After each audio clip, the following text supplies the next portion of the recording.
যে অন্যায় করে তাকেও ভালোবাসে আমার আল্লাহ। কেন? ওই বান্দাটা যদি কোনদিন ফিরে আসে, আমার আল্লাহ ভালোবাসে সবাইকে। সবার উপরে আল্লাহর রহমত আছে, চোরের উপরে আছে, ডাকাতের সবার আছে, আমরা বেঁচে আছি আল্লাহর রহমতে। মুসা আলাইহিস বললে, আল্লাহ তাহলে কি করা হবে? পানি তো দিতেই হবে। বলছে সবাই তুমি দরবারে যদি আদবের সঙ্গে বসে, মাওলানা রুম রহমতুল্লাহ বলেছেন 100 বছরে বেরিয়ে ইবাদতের সওয়াব হবে।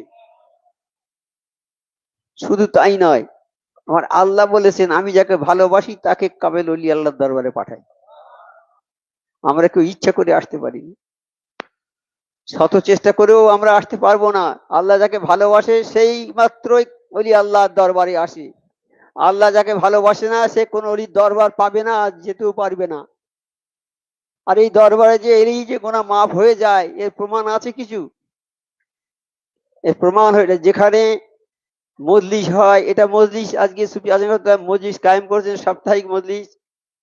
এই মজলিসে আমরা সবাই এসেছি, এখানে আলোচনা হবে আল্লাহ আল্লাহ রসুলের কথা, আল্লাহর কথা আলোচনা হবে, শুধু আল্লাহর প্রশংসা করা হবে, আল্লাহর গুণকীর্তন হবে, আল্লাহ যে সর্বশক্তিমান সেই কথাই বলা হবে।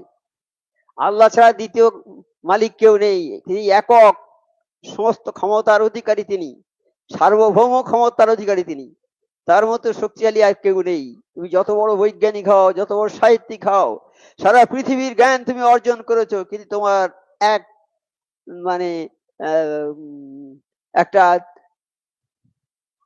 একটা কণা পরিমাণ কিছু সৃষ্টি করার ক্ষমতা তোমার নেই। সারা পৃথিবীর জ্ঞান তুমি শিখেছো, কিন্তু সৃষ্টি করার ক্ষমতা তোমার কিছু নেই। আমরা পারি কোনো জিনিসটাকে, একটা জিনিস থেকে আরেকটা জিনিসে পরিবর্তন করতে পারি, কিন্তু সৃষ্টি করতে আমরা পারিনি। সৃষ্টি করার ক্ষমতা আছে একমাত্র আমার আল্লাহর। আল্লাহ যে সৃষ্টিকর্তা, তিনি সমস্ত জিনিসের সৃষ্টিকর্তা। এই যে আমরা দেখতে পাচ্ছি গাছ পাতা, মাটি, আকাশ বাতাস, চাঁদ সূর্য, সব আমার আল্লাহ সৃষ্টি করেছেন, কেউ করেননি, তিনি আল্লাহ। তিনি সব সৃষ্টিকর্তা, পালনকর্তা, রেজেক দাতা। আমাদের রেজেকের দায়িত্ব তাঁরই উপরে, তিনি আমাদের রেজেক দিচ্ছেন। আমরা বলছি আমরা উপার্জন করে খাই না, তিনি আমাদের রেজেক দাতা, পালনকর্তা। আসমান জমিনে তার সমকক্ষ কেহ নাই।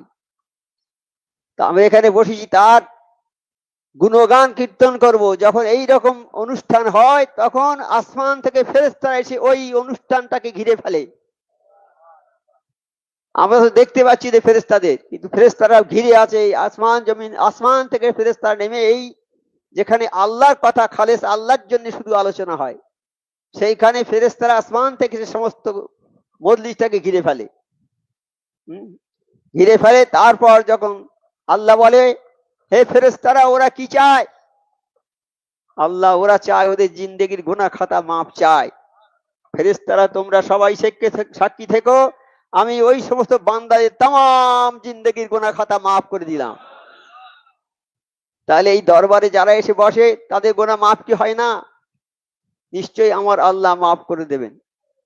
তাই নবী পাক সাল্লাল্লাহু আলাইহি ওয়াসাল্লাম বলেছেন, নবী তোমার দরবারে যারা আসবে গুনাহ করে, পাহাড় সমান গুনাহ করে, তোমার দরবারে যদি কেউ আসে আর এসে যদি তাও ইস্তিগফার পড়ে, তাহলে আমি ওই সমস্ত বান্দাদের পাহাড় সমান গুনাহ মাফ করে দেব। আমার সেই নবীর দরবারের অনুরূপ দরবার সুফি আজান গাছি রহমতুল্লাহর দরবার। সেই দরবারে আমরা এসেছি, আমাদের জীবনের গুনাহ খাতা আল্লাহ মাফ করে দিয়েছেন। তা কত বড় ভাগ্যবান আমরা। আমাদের মোর্শেদা বলেছেন, যারা এই দরবারে, হাক্কানি দরবারে এসেছে তাদের নসিব খুবই বুলন্দ নসিব, তাদের নসিব খুব বুলন্দ, সেই কারণে তারা এই দরবারে আসতে পেরেছে। তা আমরা শুধু আসলে হবে না, আমরা যেন টিকে থাকতে পারি আজীবন, আমরণ পর্যন্ত দরবারে টিকে থাকতে পারি। হে আল্লাহ আমাদের সে তৌফিকটা দান করুন। তোমরা সবাই একত্রে আল্লাহর রজ্জুকে শক্তভাবে ধরো। আল্লাহর রজ্জু কোনটা? এই কালাম পাক হচ্ছে আল্লাহর রজ্জু। তোমরা একসঙ্গে ধরে থাকো, বিচ্ছিন্ন হয়েও না, ধরে থাকো কালাম পাককে। এই কালাম পাক আল্লাহর জবানি কিতাব, আল্লাহর জবান, জবান দিয়ে যে কথা আল্লাহ বলেছেন সেই কথাই এই কালাম পাকে সব লেখা আছে। আল্লাহর জবানি কিতাব, আমরা যে কথা বলছি আমাদের মুখের কথা না, আমাদের জবানের কথা, কিন্তু এই কালাম পাকে যেগুলো আছে কথা সব আমার আল্লাহর কথা, সব কোনো মানুষের কথা নয়, কোনো ফেরেশতাদের কথা নয়, স্বয়ং আল্লাহ পাকের কথা। আল্লাহ পাক আমাদের রূহগুলোকে একত্রিত করে, সৃষ্টির আগে রূহগুলোকে একত্রিত করে বলছে, আমি কি তোমাদের আল্লাহ? আমরা সবাই বলেছি হ্যাঁ আপনি আমাদের আল্লাহ। আল্লাহ বলেন আমি তোমাদের দুনিয়াতে পাঠাবো, দুনিয়াতে গিয়ে তোমরা আমি যে আল্লাহ এই কথাটা তোমরা মনে রাখবে, তোমরা মনে রাখবে তো? আমরা অঙ্গীকার করেছি হ্যাঁ আল্লাহ আমরা মনে রাখবো, আপনি আমাদের আল্লাহ। তবে আমার আল্লাহ জানতেন যারা দুনিয়াতে গেলে দুনিয়ার টাকা পয়সা, দুনিয়ার সৌন্দর্য, দুনিয়ার ব্যবসা বাণিজ্য, দুনিয়ার কাজকর্মের মধ্যে ডুবে যাবে আমার বান্দারা। ডুবে গিয়ে আমি আল্লাহ আমার কথা ভুলে যাবে, বেমালুম ভুলে যাবে। তারা বলবে আমরাই উপার্জন করেছি এত পয়সা, এত টাকা উপার্জন আমি করেছি। যেমন কারুন বলেছিল, আল্লাহ মুসা সানকে বলে, মুসা তুই কারুনের কাছে যাও, গিয়ে বলো যে তুমি টাকা জাকাত দাও। কারুন বলছিল আমি উপার্জন করেছি, আমি নিজেই, আমি কষ্ট করে উপার্জন করেছি, আমি জাকাত দেবো কেন? যাও, আমি জাকাত দেবো না। আল্লাহর কাছে গিয়ে বুঝে বললে না আল্লাহ জাকাত দেবে না বলছে, বলে আবার যাও, আবার গেল, বলছে না জাকাত দেবো না। আল্লাহ ব্যবস্থা নিতে হবে। আল্লাহ ব্যবস্থা নিলে জমিনকে হুকুম করে, জমিন ওকে গ্রাস করে নাও মাটির নিচে। তা জমিন আস্তে আস্তে ওকে টেনে নিচের দিকে নিয়ে চলে যাচ্ছে। যখন হাঁটু পর্যন্ত গিয়েছে তখন মুসা বলছে, বলে এইবারে জাকাতের কথা স্বীকার করো না, তাহলে ছেড়ে যাবে। বলছে না এখন আমার শক্তি আছে, আমি উঠে যাব, আমি জাকাত দেব না। তা আল্লাহ যাদেরকে ধরবে, আল্লাহর বিরুদ্ধে যারা যাবে তারা আর রক্ষা পাবে না। তুমি কত শক্তিশালী হয়েছো, সারা পৃথিবীর শক্তি আমার আল্লাহর কাছে নাকাম, কেউ কিছু করতে পারবে না। সর্বশ্রেষ্ঠ শক্তিশালী আমার আল্লাহ, তিনি যেটা ইচ্ছা করবেন সেটা করেন।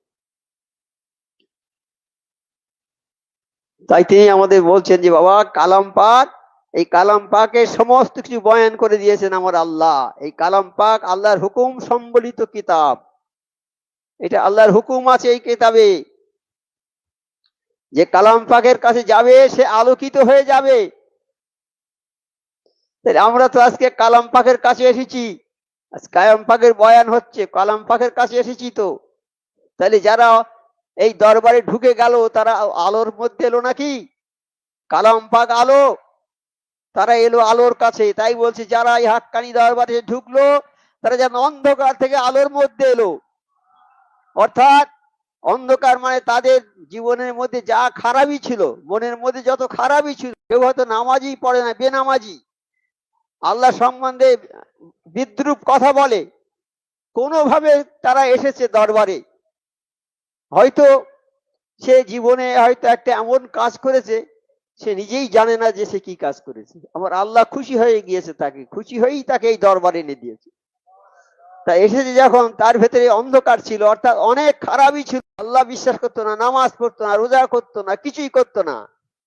যখন এই দরবারে ঢুকে গেল, ঢোকার সঙ্গে সঙ্গে তার দিলের পরিবর্তন হয়ে গেল। আল্লাহ তার দিলকে পরিবর্তন করে দিলে। এটা পরিবর্তনের দরবার, যে দরবার এলে মানুষের পরিবর্তন হয়। আজকে আমরা যাদের দেখছি সরকারে যারা আছেন, তারা একদিন না একদিন হয়তো কেউ নামাজ পড়তো না, সুদের সঙ্গে যুক্ত ছিল, কেউ বিভিন্ন রকম খারাপের সঙ্গে যুক্ত ছিল, কিন্তু এই দরবারে আসার পর থেকে তাদের পরিবর্তন এসে গেছে। তারা নামাজ কাজা করে না। আমার মোর্শেদ সিরাজগঞ্জে বলেছি, বাবা তোমরা 5 ওয়াক্ত নামাজ বিনা কাজায় পড়বে, বিনা কাজায় পড়বে। আর পৃথিবীর কেউ বলেনি যে বিনা কাজায় নামাজ পড়ো। বলছে বড় বড় হাফেজ মৌলানা কারি, তারা বলছে নামাজ একটু পরে পড়ে নেবো, কাজা পড়ে নেবো, কি আছে, কাজা পড়ার তো নিয়ম আছে। হ্যাঁ নিয়ম আছে, হ্যাঁ কিন্তু নিয়ম আছে, কিন্তু তুমি ইচ্ছা করে কাজা করতে পারবে না, ইচ্ছা করে কাজা করতে পারবে না। কাজা আছে বলেই কাজা করে দেবে না। তাই কালাম পাকে বলা হয়েছে অনেক জায়গায় যে নামাজের সময় হলেই নামাজটা পড়ে নেবে, নামাজের সময় নামাজ পড়ে নেবে। এই কথাটার মানে, যারা তো শিক্ষিত ব্যক্তি আছে এখানে, নামাজের সময় হলেই নামাজ পড়ে নেবে, এই দুটো কথার মধ্যে ডিফারেন্স আছে কিনা? আমি তোমাকে ভালোবাসি, একটা কথা, আমি তোমাকেই ভালোবাসি, দুটো কথার মধ্যে ডিফারেন্স হলো না? হলো না? আমি তোমাকে ভালোবাসি মানে তোমাকে ভালোবাসি, ওকে ভালোবাসি, আমি সবাইকে ভালোবাসি। আর আমি তোমাকেই ভালোবাসি মানে একবার তোমাকেই ভালোবাসি, তোমাকেই ভালোবাসি, শুধু ডেফিনিট করে বলা হচ্ছে। তাই আল্লাহ বলেছে যে নামাজের সময় হলেই নামাজ পড়ে নেবে। তুমি ট্রেনে থাকো, বাসে থাকো, যেখানেই থাকো, সমুদ্রে থাকো, 400 ফুট ভাড়ার উপরে থাকো, যেখানেই থাকো, নামাজের সময় হলে সেইখানে তুমি যে অবস্থায় থাকবে সেই অবস্থায় তুমি নামাজ পড়ে নেবে। এই কথা কি কেউ বলেছে আজ পর্যন্ত? যে যেমন মানুষ হবে তার কথাটা ঠিক সেরকমই হবে। যিনি যেমন হবে মানুষ সেই রকম কথা বলবে। চোর চোরের কথা বলবে, ডাকাত ডাকাতি করার কথা বলবে যুক্তি, আর কামেল ওলিয়া আল্লাহদের কথা মানুষকে হেদায়েতের কথা বলবে। কামেল ওলিয়াদের চেনা যাবে এইভাবে। কোনো মানুষ, সাধারণ মানুষ প্রশ্ন করছে একজন ওলি আল্লাহকে যে আপনারা তো ওলি আল্লাহ সবসময় হুজরায় থাকেন, সবসময় আপনাদের কোনো কাজ নেই, দুনিয়া থেকে বিমুখ, আপনারা নামাজ পড়তে পারেন, সবকিছু করতে পারেন, আপনারা বলেছেন বিনা কাজায় নামাজ পড়তে হবে, এটা আপনাদের পক্ষে বলা সম্ভব। আমরা 100 ফুট ভাড়ার উপরে, 200 ফুট ভাড়ার উপরে কাজ করি, সেখানে কি করে আমরা নামাজ পড়বো? আমার ওলি আল্লাহদের কাছে সব থাকে, সব প্রশ্নের উত্তর আছে, কালাম পাকের সমস্ত প্রশ্নের উত্তর আছে। তা সেই কালাম পাক অনুযায়ী আমার মোর্শেদরা সব বলে দিতেন তাদের, আমরা শুনতাম, কিন্তু আমরা তখন ওটা কিছু বুঝতে পারতাম না হকিকত গুলো কথা। একটা মেয়ে তার সংসারে শ্বশুর অত্যাচার করে, শাশুড়ি অত্যাচার করে, স্বামী অত্যাচার করে, সবাই তার উপরে অত্যাচার করে। সে হুজুর কেবলাকে চিঠি লিখেছে, হুজুর সবাই আমার শত্রু, আমি কি করবো? আমি আত্মহত্যা করবো? বলে মা না, আত্মহত্যা করো না, আত্মহত্যা মহাপাপ। তুমি জবানটা বন্ধ করে রাখবে, মুখটা খুলবে না। আমরা অনেকবার শুনেছি আমার হুজুর কেবলার মুখে, সাবর সিং হুজুর রহমতের মুখে অনেকবার, মা তুই মুখটা খুলবে না। আমরা বুঝতে পারিনি তখন এই কথা হকিকত, এটা কিন্তু মা নবী পাকের হাদিস, এটা হাদিসের কথা। উনি হাদিস না বলে সাধারণ ভাবে মানুষকে বুঝিয়ে দিয়েছেন, যে মানুষ যেমন ভাবে বোঝে তাকে সেইভাবে বুঝিয়ে দিলে সে বুঝে যাবে। হ্যাঁ, অত ব্যাখ্যা তিনি করেননি মেয়েদের কাছে, বলে দিয়েছে মা তুমি জবানটাকে বন্ধ রেখে দেবে। হাদিসটা হয়ে গেল ঠিক। আমরা এখন বুঝতে পারছি যে কেন আমার মুর্শিদ ওই কথা বলেছেন। এই জবান হলো আমার নবী পাক সাল্লাল্লাহু আলাইহি ওয়াসাল্লাম একজন বেদুইন গিয়েছে, লেখাপড়া জানে না, কিচ্ছু জানে না, নিরক্ষর লোক। বলছে আল্লাহ নবী পাক সাল্লাল্লাহু আলাইহি ওয়াসাল্লাম আমাকে এমন একটা কথা বলে দিন যেন আমি জান্নাতে যেতে পারি। বলছে বাবা যাও, তুমি তো জবানটাকে সংযত করো। আরো একটা হাদিসে বলেছে তুমি জবানকে সংযত করো আর তোমার লজ্জাস্থানকে হেফাজত করো।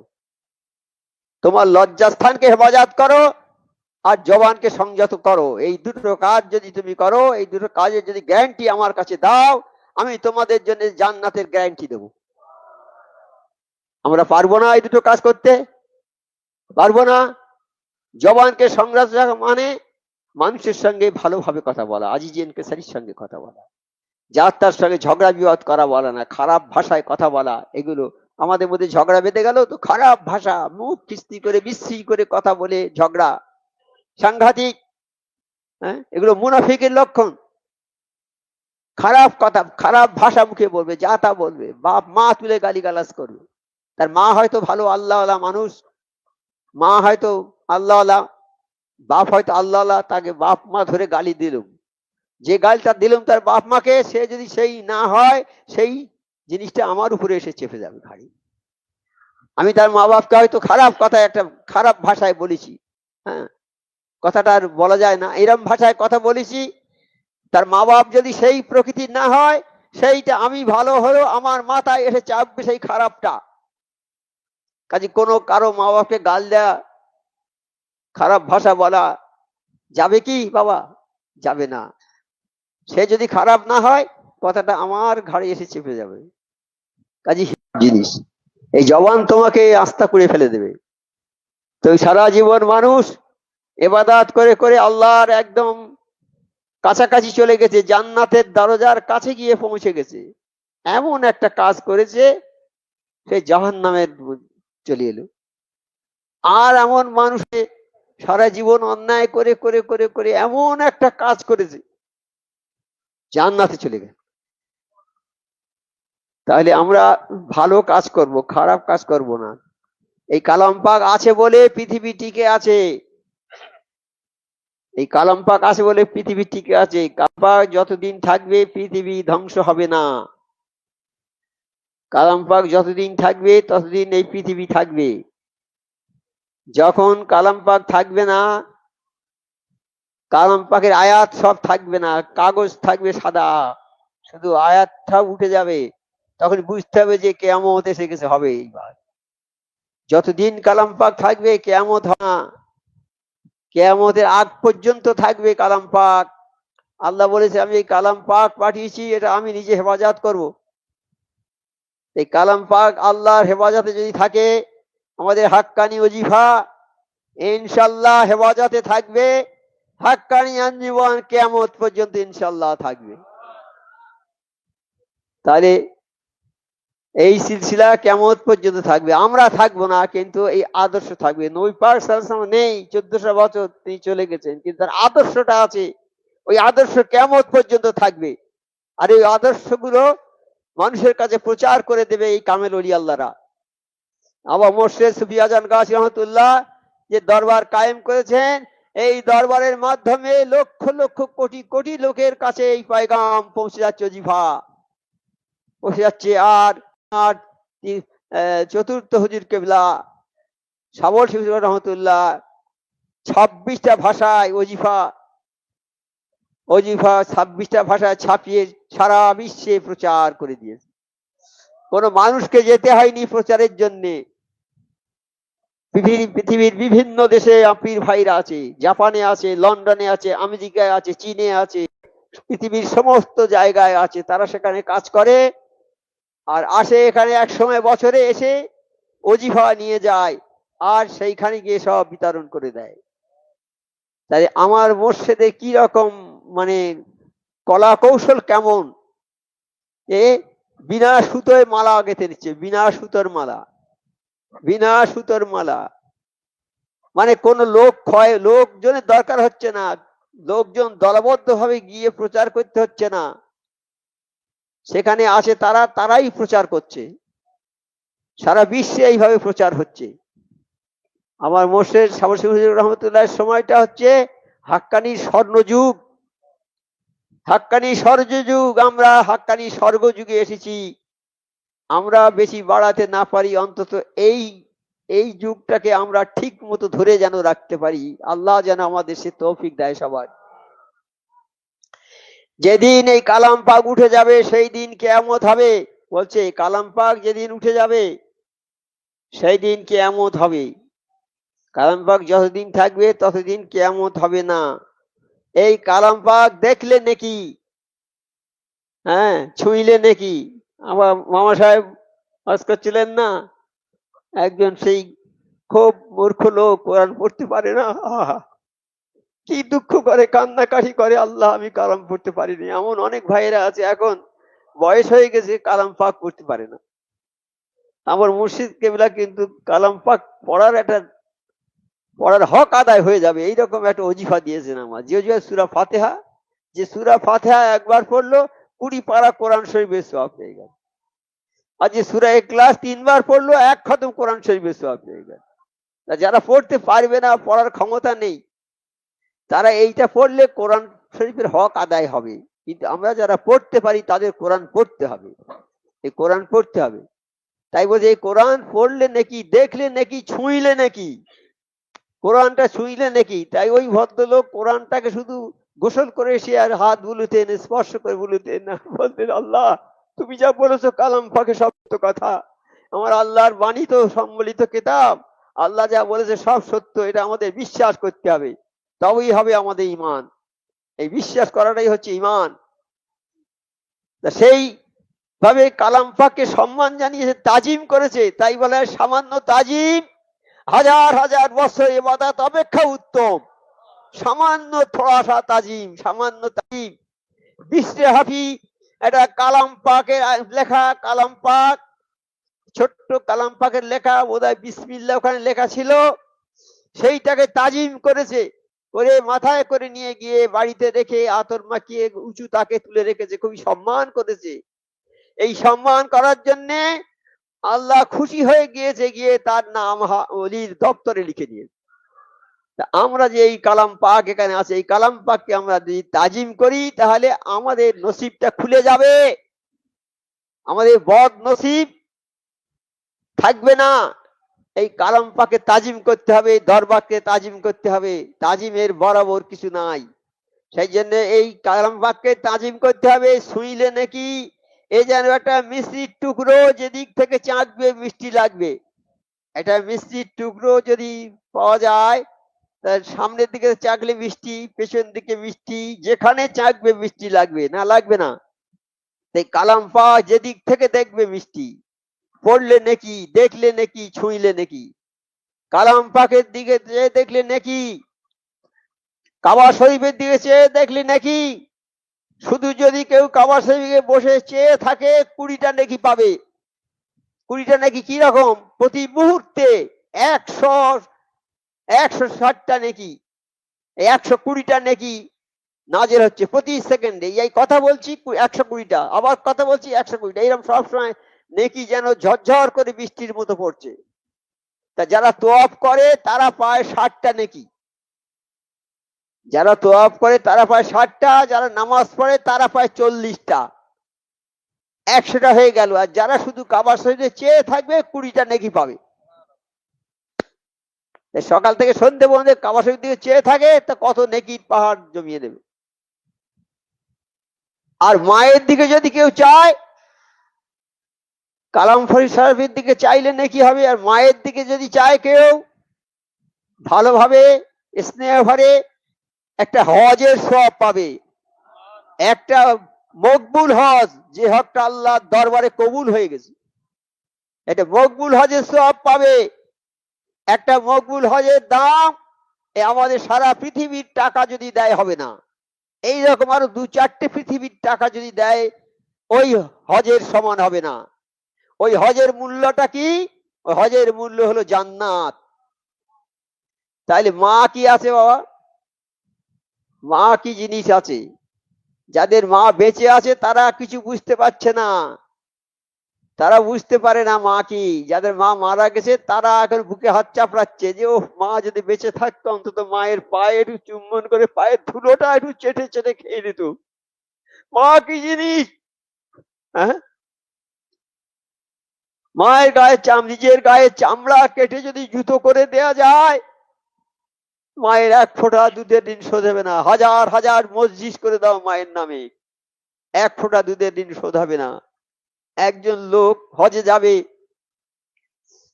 সারা দেশের লোকের কাছে গিয়ে ক্ষমা চেয়ে এসেছে, বাবা আমি হজে যাব, আমি যদি আপনাদের কাছে কোনো অন্যায় করে থাকি আমাকে মাফ করে দেন।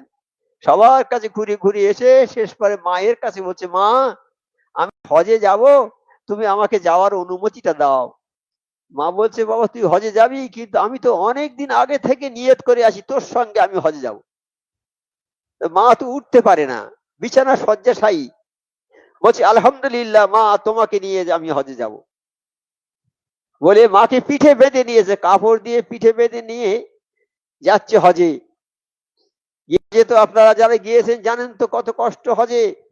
তোয়াফ করতে হবে, সাই করতে হবে, সাফা মারওয়ায় দৌড়িতে হবে, তারপরে ওই সেই মিনায় গিয়ে কাকর মারতে হবে, আবার ওখান থেকে চলে আসতে হবে, কাকর মেরে চলে আসতে হবে, আবার এখানে এসে আবার তোয়াফ সাই করতে হবে। অনেক কষ্ট। মাকে পিঠে নিয়ে সব কাজ করেছে, করে নবী পাক সাল্লাল্লাহু আলাইহি সাল্লামের কাছে এসে বলছে, আল্লাহ নবী সাল্লাল্লাহু আলাইহি সাল্লাম, আমি মাকে নিয়ে হজে গিয়েছি পিঠে করে, আমার মা চলতে পারে না, সমস্ত হজের কাজগুলো সুচারুভাবে করেছি, আমি কি মায়ের কিছু ঋণ শোধ করতে পেরেছি? আল্লাহ নবী বললেন, তুই মায়ের 1 ফোঁটা দুধের ঋণ শোধ করতে পারোনি। তাহলে মাটা কি আছে আমাদের কাছে বাবা? আর মা আজ আজ সেই মাকে আমরা বৃদ্ধাশ্রমে পাঠিয়ে দিচ্ছি। বাড়ি করেছি শ্বেত পাথরের বাড়ি, মা পায়খানা পেচ্ছাপ করে ফেলবে, বয়স হয়ে গেছে, যার জন্য বোঝা ওখানে রেখে দিয়েছে, ওই ঝামেলা থাক, ওই ধারে পড়ে থাক। ওসব পায়খানা কে পরিষ্কার করবে? পেচ্ছাপ অত গ্যাস, আর বয়স্ক মানুষের পেচ্ছাপ পায়খানা খুব দুর্গন্ধ, ওসব কে পরিষ্কার করবে? ওই বার্ধক্য হোমে দিয়ে ওখানে থাক, মাসে মাসে কিছু টাকা দেব। তা মা খবর দিচ্ছে ছেলেকে, বাবা তুমি আমার একবার দিয়ে গেলে, আর আমার এসে দেখা করলে না, আমার সঙ্গে একবার দেখা করে যাও। ছেলে কাজের ঝামেলায় আর যেতে পারে না, মা গেছে, বেঁচে গেছে তো, এবার আপদ চলে গেছে, আবার যাব, কি বলে এখন, কি দাবি করে, এই ভয়তে যায় না। এখন ওই হোটেলের কর্তার কাছে বলেছে, বাবা তুমি একটু কড়া করে একটু বলো তো আমার ছেলেকে, যাতে আসে আমার দেখে যায়। তা উনি একটু কড়া ভাষায় কথা বলেন। তখন এসেছে, বলে বাবা তোকে ডেকেছি এই জন্যে যে আমার মাথার উপর যে পাখাটা আজ 1 মাস ঘোরে না, এই পাখাটা 1 মাস হলো ঘোরে না, হাওয়া হয় না, আমি খুব কষ্ট পাচ্ছি বাবা, তো এই পাখাটা চেঞ্জ করে দে, পাখাটা চেঞ্জ করে দে। বলছে মা তুমি তো এখানে থাকবে না, তো পাখা চেঞ্জ করে কি লাভ হবে? বলে আমি থাকবো না, কিন্তু এই জায়গায় তোর আসতে হবে, এই জায়গায় তোর আসতে হবে, তুই তো হাওয়া ছাড়া থাকতে পারিস নে, এই জন্য আমি তোর জন্য এই বলছি যে এটা পাখাটা চেঞ্জ করে দে বাবা। তার মানে তুমি যেমন কর্ম করেছো তেমন ফল তুমি পাবে। তুমি তোমার মাকে বৃদ্ধাশ্রমে দিয়েছো, তোমার ছেলে তোমার জন্য তৈরি হয়ে আছে তোমাকে বৃদ্ধাশ্রমে পাঠাবার জন্য। একটা ছেলে, একটাই মাত্র ছেলে, আর স্বামী স্ত্রী আর মা আছে কজন, মাকে বৃদ্ধাশ্রমে পাঠাবে, ছেলেটা জাপটে ধরেছে, না আব্বা আমার দাদিমাকে যেতে দেবো না আমি, আমার দাদিমা যদি চলে যায় আমি কার সঙ্গে কথা বলবো, আমার বাড়িতে কেউ থাকে না, তুমি থাকো না, মাও থাকে না, সব চলে যাও চাকরি করতে, আমার দাদিমা থাকে, আমি দাদিমার কাছে থাকবো, দাদিমার সঙ্গে আমি কথা বলি, আমি দাদিমাকে যেতে দেবো না, বলে জড়িয়ে ধরেছে, দাদিমাকে জেপটে ধরেছে, জোর করে ওর তার হাত ধরে টেনে ছাড়িয়ে নিয়ে চলে গেল। চলে গেছে যখন, ছেলে বসে বসে চিন্তা করছে, দেখি তোমরা কিরকম, আচ্ছা আমি দেখে নেব তোমাদের, বলে একটা খাতায় কি যেন লিখছে সব। এমন সময় বাপ মা ফিরে এসেছে, এসে বলছে কি গো, কি বাবু তুমি কি করছো? তোমার বাবা তোমার বয়স কত? কে বলছে আমার বয়স, বলেছে একটা যে 50 কি 40। দাদিমার বয়স কত? বলছে তোমার দাদিমার বয়স 70 বছর, আর তোমার বয়স 40 বছর, তো আর 30 বছর পরে তোমাদের ওইখানে পাঠাবো আমি, সেইটা লিখে রাখছি খাতায়। বাবা হয়েছে ঠিক তো? হ্যাঁ, যেমন কর্ম করবে তেমন ফল হবে। হ্যাঁ, এটা একটা বাংলায় প্রবাদ আছে, যেমন কর্ম তেমন ফল, এই অল্টারনেটিভ হবে না, অল্টারনেশন হবে না। তা এই বয়ান শুনে, বাপ মায়ের বয়ান শুনে একজন লোক এসে হুজুর কেবলা রহমতুল্লাহর কাছে চোখের পানি ফেলে কাঁদছে, হুজুর আমার মা বাপ জীবিত অবস্থায় তাদের সেবা যত্ন করতে পারিনি, আমরা শুনিনি এইরকম কথা কারো মুখে যে মা বাপকে এরকম সেবা করতে হয়। আপনি বলেছেন, এই কথা শুনে আমাদের দিলে কম্পন এসে গেছে, আমরা তো অন্যায় করেছি মা বাপের কাছে, এখন কি করব হুজুর, আর কি করবো, বলে কান্না। বলছে বাবা দেখো কেঁদো না, তুমি 5 ওয়াক্ত নামাজ পড়বে, ওজিয়া পড়বে, আর মাঝে মাঝে হালাল পয়সা হলে একটা ওসুল করে দেবে তোমার মা বাপের নামে, তোমার মা বাপ শান্তি হয়ে যাবে, খুশি হয়ে যাবে তোমার উপরে, তুমি যে অন্যায় করেছো সেই অন্যায়ের প্রতিকার হয়ে যাবে, তারা তোমার উপরে খুশি হয়ে যায় বাবা। তেমন হুজুর কেবলা বলে দেন যে বাবা যাদের মা বাপ মরে গেছে অন্তত বছরে একবার ওসকুল করে দেবে, তুই ছোট 10 জন লোক নিয়ে পারো, 5 জন লোক নিয়ে পারো, তারপর দিয়ে ছোট্ট করে ওসকুল করে তাদের জন্য সব রেসানি করে দেবে, তাহলে আমাদের আমাদের মা বাপ আমাদের উপরে খুশি হয়ে যাবে, আর তারা আমাদের উপরে আর রাগ থাকবে না, তাহলে আমরা জান্নাত পেতে পারবো, আর নচেত হবে না। তাই ওলি আল্লাহরা আমাদের সর্বদিক থেকে বাঁচিয়ে দিচ্ছেন, তারা আমরা যাতে বেঁচে যাই, আমরা গোনা থেকে যাতে বেঁচে যাই, আমরা দুনিয়ার ফিতনা থেকে যাতে বেঁচে যাই, সেই কথাই এই দরবার থেকে বলে দেয়া হয়। এই দরবারটা আমার মুর্শিদের কথা নয়, এই কথাটা হচ্ছে স্বয়ং আল্লাহ পাকের কথা, আমার আল্লাহর কথাগুলো নবী পাক সাল্লাল্লাহু আলাইহি সাল্লামের মাধ্যম দিয়ে সারা বিশ্বে প্রচারিত হয়েছে। নবী পাক সাল্লাল্লাহু আলাইহি সাল্লাম নেই, সেই কথাগুলো কামেল ওলি আল্লাহদের মাধ্যমে প্রচারিত হবে ইনশাআল্লাহ কিয়ামত পর্যন্ত। তা আমরা কোন দরবারে এসেছি বাবা, তাই একটু চিন্তা করার আছে। তবে আমাদের নামাজ 5 ওয়াক্ত ভালো করে পড়তে হবে, হালাল রুজি খেতে হবে। আমার মুর্শিদ বলছেন 5 ওয়াক্ত নামাজ পড়বে বাবা বিনা কাজায়, 5 ওয়াক্ত ওজিফাটা পড়বে, আর হালাল রুজি খাবে, আর সাধ্য মতো পরহেজগারি করবে বাবা। তুমি নামাজ পড়ো, রাত দিন নামাজ পড়ো, সারা রাত নামাজ পড়ো, সারা দিন রোজা রাখো, কঠোর রিয়াজাত করো, সব সময় তসবিহ জপো, সব সময় আল্লাহর ইবাদত করো, সব সময় কলেমা পড়ো, সব সময় তওবা পড়ো, সব সময় আল্লাহর ইবাদত করো। আর সন্ধ্যের সময় গিয়ে খেয়ে নিলে একবার হারাম খানা, তাহলে আর তোমার কোন ইবাদত বন্দেগী আল্লাহর দরবারে কবুল হবে না।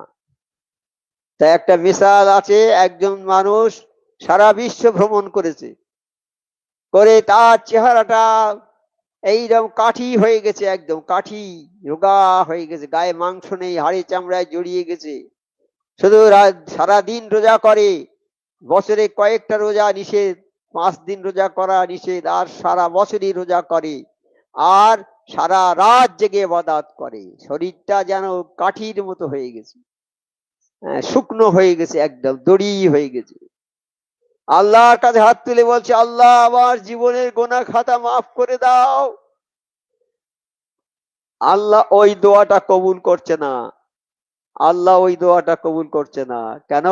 বলছে ও রুজিটা হালাল নয়, রুজিটা হালাল নয়, কাজেই কোন ইবাদত বন্দেগী আল্লাহ দরবারে কবুল হবে না। রুজি যদি হালাল না হয়, ইবাদত বন্দেগী কবুল হবে না। সেই জন্য আমার মুর্শিদ বন্ধু বাবা 5 ওয়াক্ত নামাজ পড়বে, 5 ওয়াক্ত ওজিফাটা পড়বে, হালাল রুজি খাবে, আর সাধ্য মতো পরেশগারি করবে। এই 4টে স্কিম দিয়েছেন আমার মুর্শিদ। এই 4টে স্কিমটা কি বাবা? 4টে দেওয়াল দিয়ে দিয়েছে আমাদের, আমাদের 4টে দেওয়ালের মধ্যে আবদ্ধ করে দিয়েছে। 5 ওয়াক্ত নামাজ, 5 ওয়াক্ত ওজিফা, হালাল রুজি, সাধ্য মতো পরেশগারি দিয়ে 4টে দেওয়াল দিয়ে আমাদের ঘিরে দিয়েছে। শয়তান প্রতিজ্ঞা করেছে, আল্লাহ তোমার বান্দাদেরকে সব আমি কুপথগামী করে জাহান্নামে ঢোকাবো। তুমি জাহান্নাম কম করে করলে কেন আল্লাহ, বেশি করে করতে পারলে না? আল্লাহ বলেছে, আজাজিল আমার ইজ্জতের কসম, আমার বান্দারা গোনা পাহাড় সমান করে যদি আমার কাছে একবার অনুতপ্ত হাত তুলে বলে, আল্লাহ আমি গোনা করেছি মাফ করে দাও, আমি পাহাড় সমান গোনা তাদের মাফ করে দেবো। তোর তোর দল বল লক্ষ লক্ষ অশ্বারোহী পদাতিক কেউ কিছু করতে পারবে না। আমি